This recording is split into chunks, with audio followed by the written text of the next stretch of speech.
দর্শক, অনেকটাই নিয়ন্ত্রণে এসেছে সুন্দরবনের আগুন। এখনো কোথাও আগুন আছে কিনা তা খুঁজে দেখছে ফায়ার সার্ভিস এবং বন বিভাগ। সবশেষে খবর জানাতে বাগেরহাট থেকে যোগ দিচ্ছেন আরিফুল ইসলাম। আরিফ। মূর্ছনা, আপনি জানেন যে সুন্দরবনে ২ দফায় আগুন লেগেছে। সেটা নিভানোর কিন্তু আপ্রাণ চেষ্টা করে যাচ্ছে বন বিভাগ। আমরা দর্শকদের যেটা জানাচ্ছিলাম বারবার, গতকালকে আমরা যখন সুন্দরবনে গিয়ে দেখেছি যে সেখানে এখনো আগুন জ্বলছে। এরপর তারা আগুন নিভানোর কাজও করছে, রাতভরও কাজ করেছিল। কিন্তু দুপুরের পরে কিন্তু আগুন নিভানোর কাজ সম্পূর্ণ থেমে যায়, কারণ পানির সঙ্গে যে সম্পর্ক আছে সুন্দরবনে, অর্থাৎ ভাটা হয়ে গেলে কিন্তু আর তারা পানি দিয়ে আগুন নেভাতে পারে না, তখন কাজ বন্ধ হয়ে যায়। এরপর সন্ধ্যার পরে 7:30 8টার দিকে বন বিভাগ, ফায়ার সার্ভিস, স্থানীয়রা আবার আগুন নিভানো শুরু করে এবং রাতভর কিন্তু তারা সে আগুন নিভানোর কাজ করে থাকে। আমরা যেটা জেনেছি যে ওখানে বন বিভাগ, ফায়ার সার্ভিস, স্থানীয়রা 70 জনের বেশি মিলে রাতভর কিন্তু তারা কাজ করেছে আগুন নিভানোর জন্য।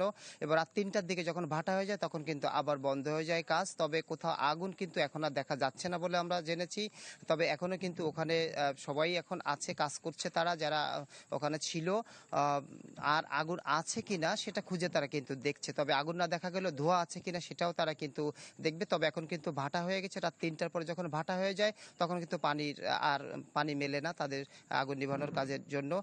9টার পরে যখন জোয়ার হবে তখন আবার তারা, যদি আগুন থাকে, ধোঁয়া থাকে, তখন তারা কাজ করতে পারবে। আর শনিবার যে ধানসার ফরেস্ট স্টেশনের সংলগ্ন যে কলমতেজি এলাকায় ওখানে যে আগুন লেগেছে, আগুন লাগার ঘটনায় কিন্তু 3 সদস্য বিশিষ্ট কমিটি গঠন করা হয়েছে। ওখানে যে এসিএফ চাঁদপাই রেঞ্জে তাকে প্রধান করে, কিন্তু তারা কিন্তু এখন সে কাজ করতে পারছে না। কিন্তু পাশে কিন্তু আরেকটি আগুনের ঘটনা রয়েছে। আর এই ঘটনাও এখনো পর্যন্ত কোনো তদন্ত কমিটি হয়েছে কিনা আমরা জানতে পারিনি। তবে হয়তো আজকের ভিতরে তদন্ত কমিটি হওয়ার কথা রয়েছে। তবে কিভাবে এই আগুনটা লেগেছে তা কিন্তু এখন বের করতে। তবে স্থানীয়রা বলছে যে এক শ্রেণীর অসাধু ব্যবসায়ী যারা সুন্দরবনে মাছ ধরে, বন বিভাগের যোগসাজশে তারা এই এলাকায় নিচু জায়গায় তারা বনটা পরিষ্কার করে দেয়।